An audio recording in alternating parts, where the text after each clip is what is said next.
الحمد لله نحمده ونستعينه ونستغفره ونؤمن به ونتوكل عليه ونعوذ بالله من شرور أنفسنا ومن سيئات أعمالنا من يهده الله فلا مضل له ومن يضلل فلا هادي له وأشهد أن لا إله إلا الله وأشهد أن محمدا عبده ورسوله فإن خير الحديث كتاب الله وخير الهدي هدي محمد صلى الله عليه وسلم وشر الأمور محدثاتها وكل محدثة بدعة وكل بدعة ضلالة وكل ضلالة في النار. أعوذ بالله السميع العليم من الشيطان الرجيم.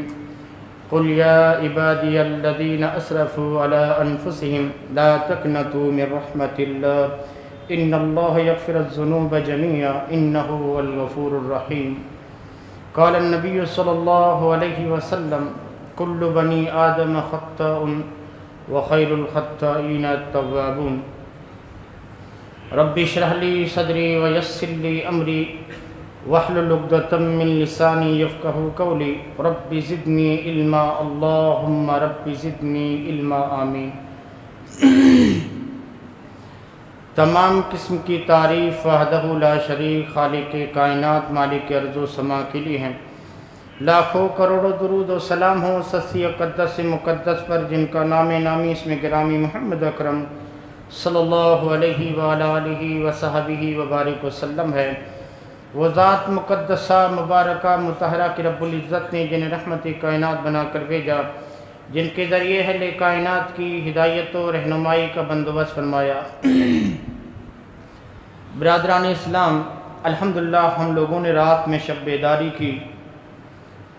طاق کی جو 5 راتیں ہیں اس میں سے کل ایک 23ویں رات تھی.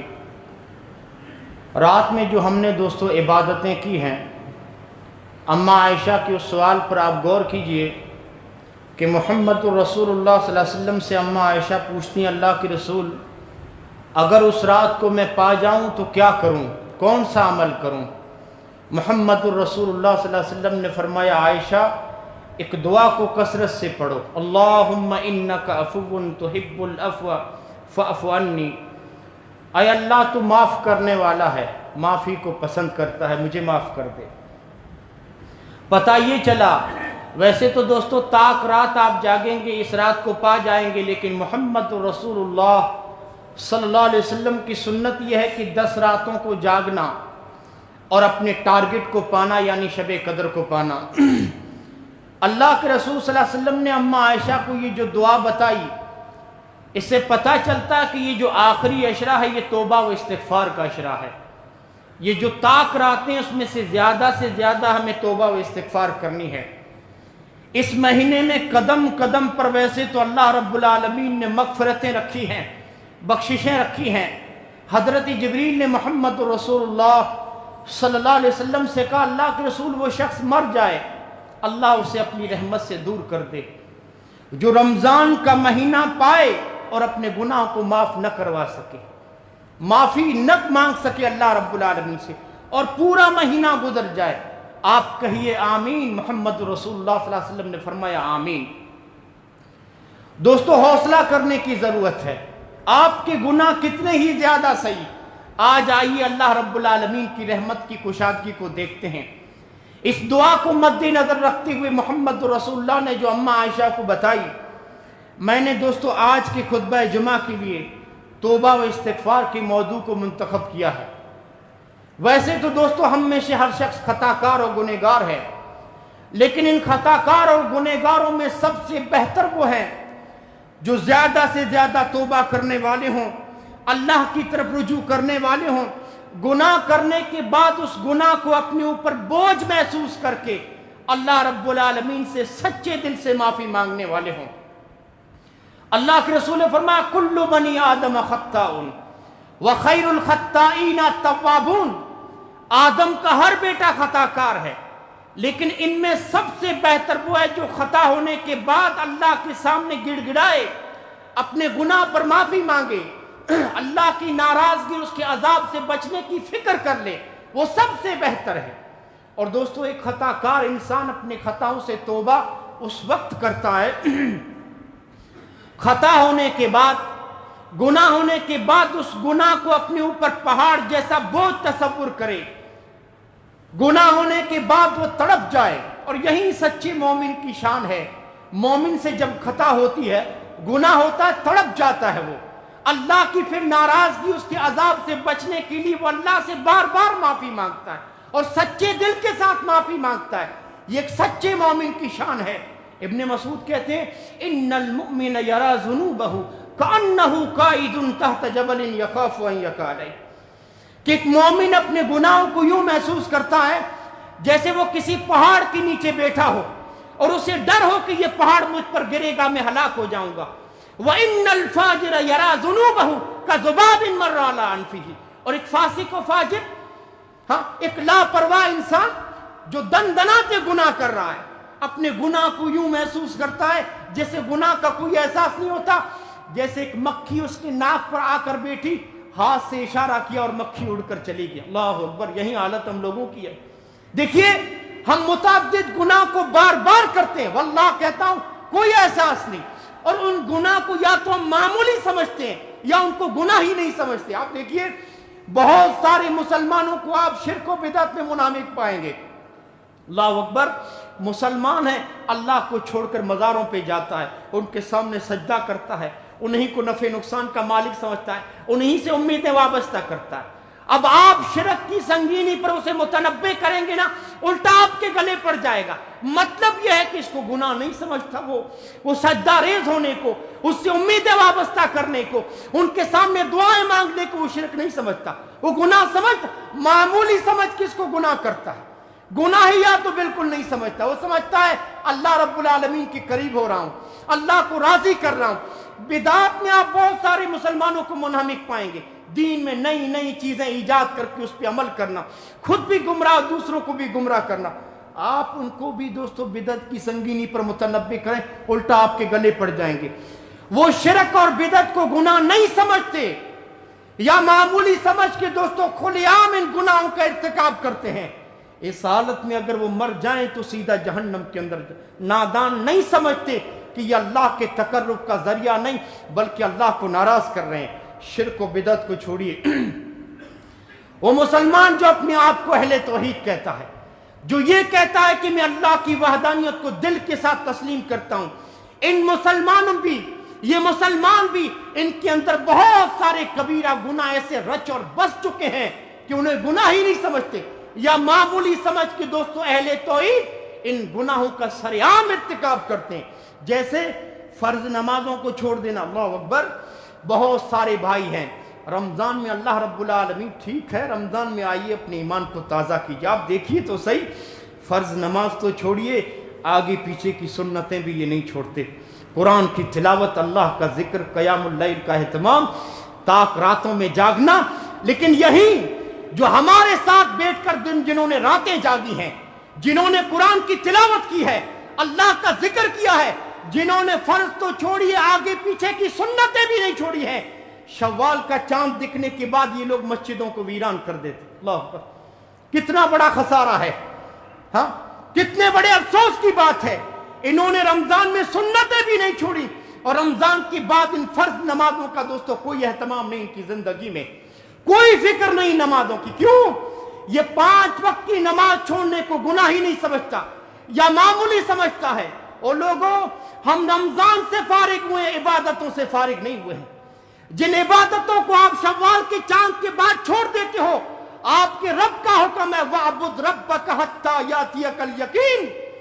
یہ عبادتیں جب تک آپ لوگوں کے اندر شعور ہے، جب تک آپ لوگوں کے اندر احساس ہے، جب تک آپ کی زندگی میں سانسوں کی آمد و رفت ہے، یہ عبادتیں اسی طرح کرنی ہے جس طرح آپ نے رمضان کے مہینے میں کی ہے. یہ حکم سورۃ الحجر کی آخری آیت میں گرچہ محمد رسول اللہ کو مخاطب کر کے اللہ نے دیا، لیکن یہ حکم عام ہے. یہ حکم قیامت تک آنے والی نسلوں کے لیے ہے کہ زندگی کی آخری سانسوں تک یہ نمازیں تم لوگوں کو پڑھنی ہے. جس نبی کو اللہ نے یہ حکم دیا، ان کی زندگی میں نماز کا اہتمام دیکھیے. وہ بیماری کے ایام یاد کیجئے، محمد رسول اللہ بے ہوش ہیں، حضرت بلال نماز کا وقت ہوا، دروازے پر پکار رہے ہیں، آقا الصلاۃ، اللہ کے رسول نماز کا وقت ہو چکا، نماز کا وقت ہو چکا۔ اللہ کے رسول بے ہوش ہے، ہوش میں آئے، اما عائشہ کہتی اللہ کے رسول وقت ہو چکا نماز کا۔ آپ نے فرمایا پھر لوگ کس کا انتظار کر رہے ہیں؟ کہ اپنے امام کا انتظار کر رہے ہیں، آپ کا انتظار کر رہے ہیں۔ آپ نے فرمایا عائشہ ایک برتن میں پانی رکھو، نہ کہ شاید طبیعت کچھ ہلکی ہو جائے، جاتا ہوں۔ نہا لیے محمد رسول اللہ، اٹھنا چاہ، بے ہوش ہو کر گر پڑے۔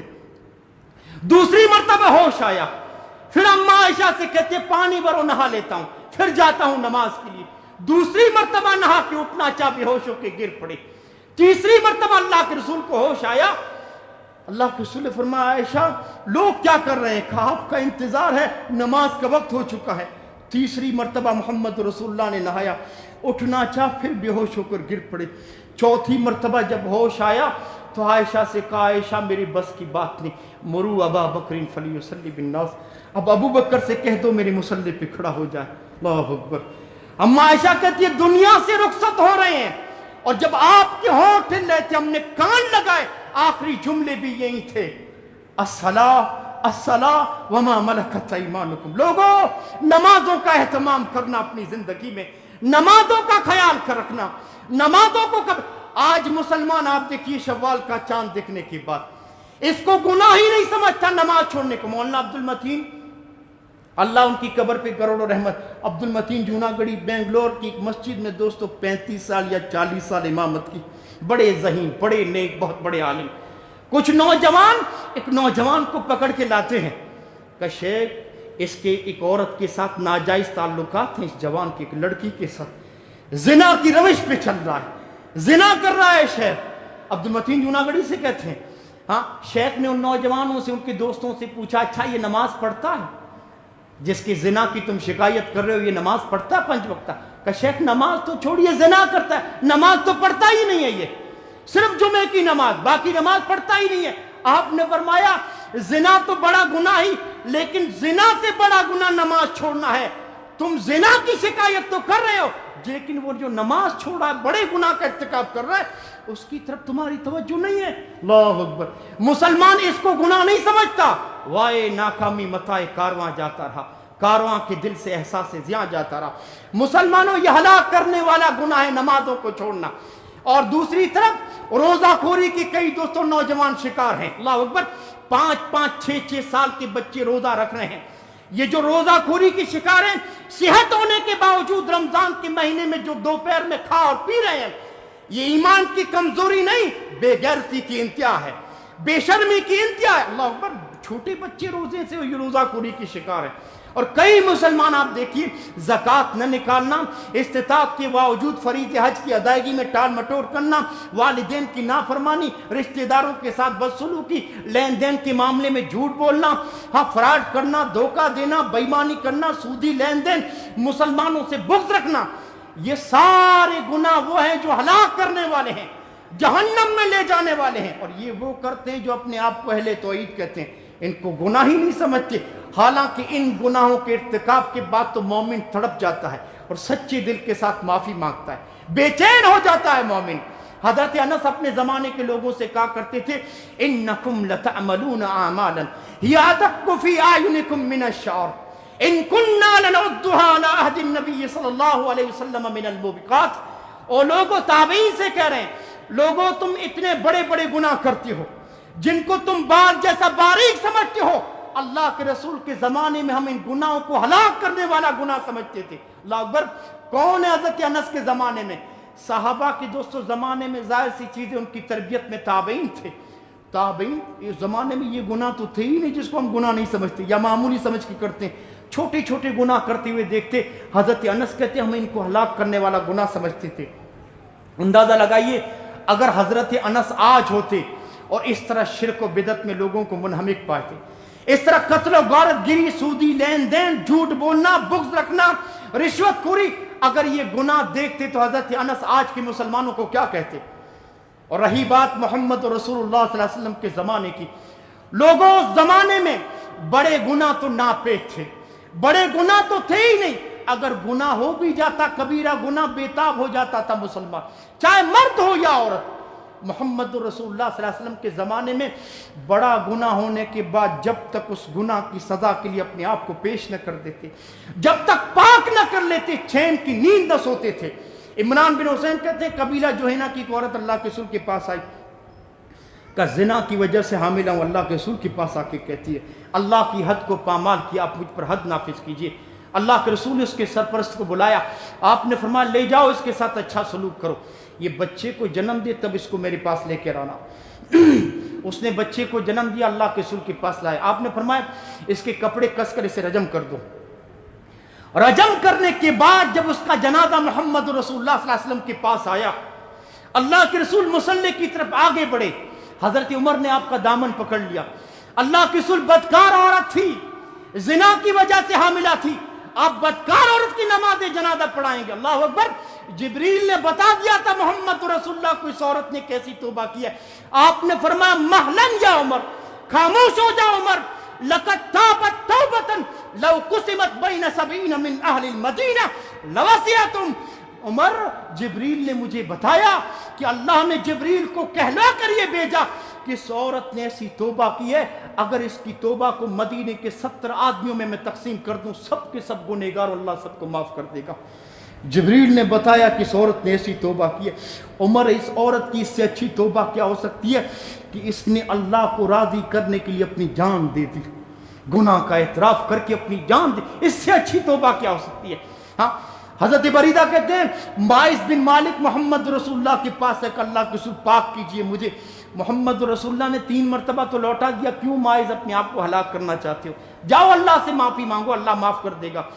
مائز بن مالک 3 مرتبہ جانے کے بعد پھر آ جاتے ہیں 4تھی مرتبہ، نہیں اللہ کے رسول پاک کیجئے۔ آپ نے فرمایا کس چیز سے پاک کروں؟ کہ اللہ کے رسول زنا ہوا ہے مجھ سے، اللہ کی حد کو پامال کیا ہے۔ اللہ کے رسول نے فرمایا اس کا دماغی توازن ٹھیک ہے؟ صحابہ نے کہا اللہ کے رسول بالکل ٹھیک ہے۔ فرمایا شراب تو نہیں پی اس نے؟ صحابی نے اس کے منہ کو سونگا کہ اللہ کے رسول بو تو نہیں آ رہی ہے شراب کی۔ آپ نے فرمایا پھر لے جاؤ، جب اس نے اقرار کر ہی لیا ہے تو میں رجم کی سزا نافذ کرتا ہوں، لے جاؤ اسے رجم کر دو۔ رجم کرنے کے لیے گڑھا کھودا جاتا تھا ایک، اس کے اندر اسے ڈال کر پھر پتھر مارا جاتا تھا۔ اب رجم ہونے کے بعد مائز بن مالک کے انتقال کے بعد خالد بن ولید محمد رسول اللہ کو واقعہ سنا رہے ہیں کہ اللہ کے رسول جب مائز بن مالک کو لوگ پتھر مار رہے تھے، میں نے بھی ایک نوکیلا پتھر اٹھایا اور مائز بن مالک کے سر پہ وہ پتھر میں نے دے مارا۔ میرے پتھر کی تاب نہ لا سکے، اس پتھر کی تکلیف کو برداشت نہ کر سکے تو گڑھے سے نکل کر بھاگنے لگے۔ مائز بن مالک اس گڑھے سے نکل کر بھاگنے لگے۔ اتنا کہنا تھا کہ محمد رسول اللہ کی داڑھی آنسو سے تر ہو چکی تھی۔ ہاں، یہ نبی رحمت تھے، رو رہے تھے اللہ کے رسول۔ آپ نے فرمایا خالد پھر کیا کیا تم لوگوں نے؟ کہ اللہ کے رسول چھوڑا تو ہم نے بھی نہیں، دوڑ کر ہلاک کیا، پتھر مار مار کے مار دیا ہم نے۔ محمد رسول اللہ نے فرمایا خالد جب اللہ کا وہ بندہ گڑھے سے نکل کر بھاگ رہا تھا پھر نہیں مارنا چاہیے تھا، پھر نہیں تم لوگوں کو ہلاک کرنا چاہیے تھا، اللہ غفور و رحیم، اللہ معاف کر دیتا۔ معلوم ہے ان کے رجم کے بعد، ان کے انتقال کے بعد صحابہ 2 گروہ میں بٹ گئے۔ ایک گروہ نے کہا مائز ہلاک ہو گئے، زنا کیا تو ان کے گناہوں نے ان کو گھیر لیا۔ دوسرے گروہ نے کہا کہ نہیں، انہوں نے جان دی اللہ کو راضی کرنے کے لیے، گناہ کا اقرار کیا ہے اس لیے اللہ نے معاف کر دیا ہوگا۔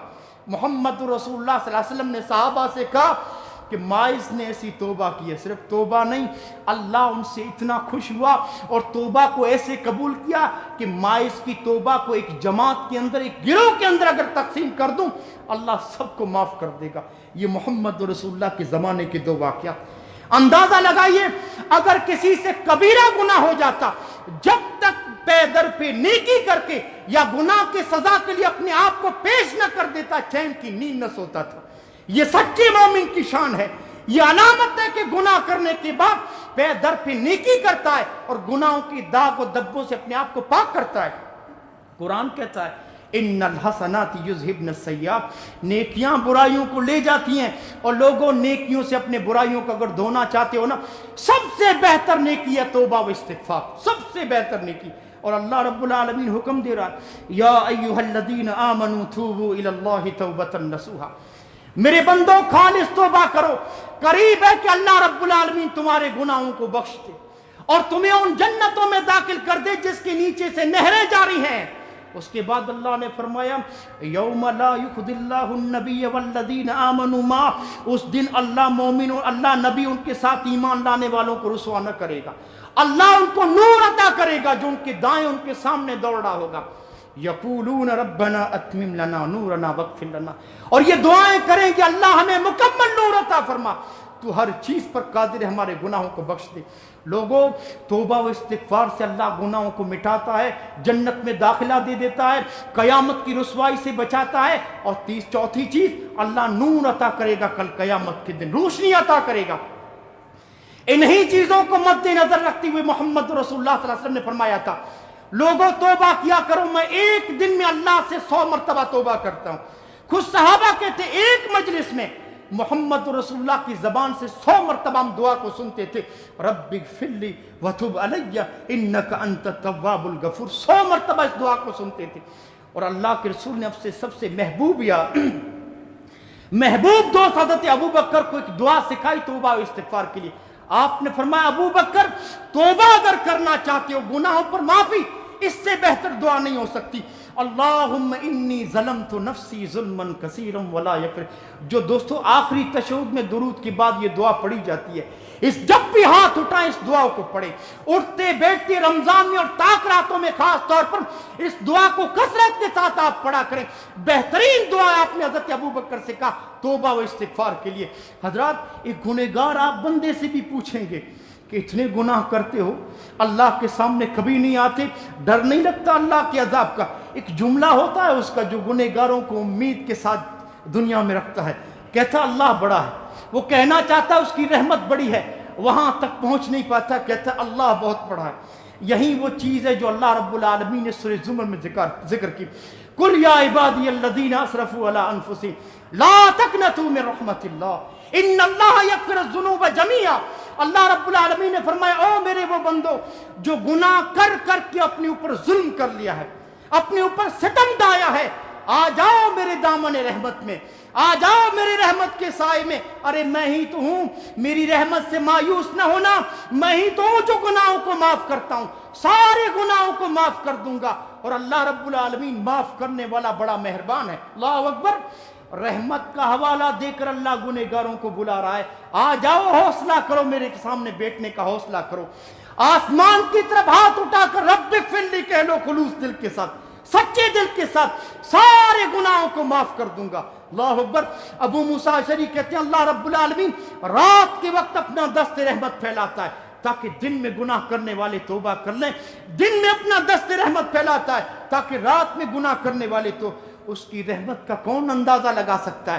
اس کی رحمت کو اگر سمجھنا چاہتے ہو، زمین پر قدم قدم پر اس کے مظاہر آپ لوگوں کو دیکھنے کو ملیں گے، اور اس کی رحمت کا سب سے بڑا مظہر تو یہ ہے اس زمین پر مسلمان اور اہل توحید کے ساتھ کافر اور مشرک بھی ہیں، اللہ ان کو بھی کھلا رہا ہے، اللہ ان کو بھی پھلا رہا ہے، اللہ ان کے مال میں بھی بڑھوتری دے رہا ہے، اللہ رب العالمین نے ان کو بھی صحت دے کے رکھی ہے۔ ان کی اللہ رب العالمین کی رحمت کا سب سے بڑا مظہر ہے۔ لوگوں سچ کہوں نا، یہ زمین، یہ آسمان، یہ ستارے، یہ سیارے جو قائم ہے نا، رب العالمین کی رحمت کے بل پر قائم ہے، ورنہ میرے اور آپ کے گناہ تو اتنے ہیں، اللہ کی قسم یہ آسمان کب کا پھٹ پڑتا، زمین ریزہ ریزہ ہو جاتی۔ یہ تو اللہ کی رحمت ہے جو زمین و آسمان کو سہارا دے کے رکھی ہے۔ اگر اللہ رب العالمین کا قانون نہ ہوتا، سبقت رحمتی غضبی، میری رحمت میرے غضب پر غالب آ چکی ہے، اگر یہ قانون نہ ہوتا نا، یہ کائنات کب کی فنا ہو چکی ہوتی۔ اللہ کی رحمت کے کرشموں کو اگر دیکھنا چاہتے ہو، اس کے گنہگار بندوں کے ساتھ اس کا جو رویہ ہوتا ہے، اس کا جو معاملہ ہوتا ہے، اسی پر آپ غور کر لو۔ ایک بندہ 40 سال 50 سال تک گناہ کرتا ہے، 40 50 سال 60 سال 70 سال تک گناہ کرتا ہے، اللہ کو چھوڑ کر دوسروں کے دروں پہ جھکتا ہے، اللہ کا انکار کرتا ہے، کوئی تو اللہ کو مانتا ہی نہیں، کوئی پوری زندگی اللہ سے بغاوت کر کے گزارتا ہے، لیکن مرنے سے پہلے جب اپنے گناہوں کا احساس ہوتا ہے، اپنے گناہوں پر نادم ہوتا ہے، مسجد میں آ کے اللہ کے در پہ آ کے دعا صبح کر کہتا ہے رب اغفر لی، اس کی رحمت کا اندازہ لگاؤ۔ اللہ رب العالمین ان دعاؤں کی اتنی قدر کرتا ہے، 70-80 سال کے گناہوں کو اپنی رحمت سے ڈھانپ لیتا، 70-80 سال کے گناہوں کو اپنی رحمت سے ڈھانپ لیتا ہے۔ اللہ اکبر۔ ان دعاؤں کی اتنی قدر کرتا ہے کہ 50